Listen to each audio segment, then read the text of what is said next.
వేడి వేడి chicken pakodi, fish pakodi తింటే మాత్రం ఆహా అనాల్సిందే. హాయ్, హలో, నమస్తే, వెల్కమ్ టు సంతోష్ బ్లాగ్స్ 145.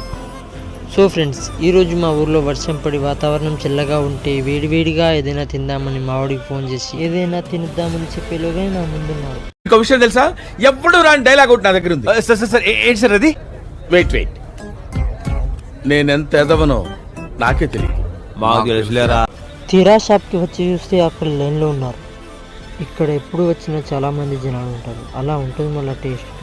ఇగో ఇతనే అండి, ఏదైనా చేస్తే టేస్ట్ మాత్రం సూపర్. చూస్తూనే నోట్లో నుంచి నీళ్ళు వస్తున్నాయి. స్వీటుల్లో కోవా, మా అన్న పక్కన లావా. అమ్మ స్లోగన్స్ బలి చెప్తున్నావు. తోటకూర పప్పు తప్ప ఇంకేం రా నాకు. కావాలంటే నాది వాడుకో అన్న. ప్రతి కూరగాయ మీద నాకు ఒక స్లోగన్ ఉందన్న. కానీ వాడు ఎవడన్నా అసలు నేను చంపేస్తాను. ఇక్కడ మాత్రం ఫిష్ ఫ్రై, చికెన్ ఫ్రై ఉంటుంది మామా, ఆహా అనాల్సిందే. ఓకే ఫ్రెండ్స్, నెక్స్ట్ వీడియోలో కలుద్దాం. అప్పటిలోగా షేర్, సబ్స్క్రైబ్ చేయడం మాత్రం మర్చిపోకండి ఫ్రెండ్స్.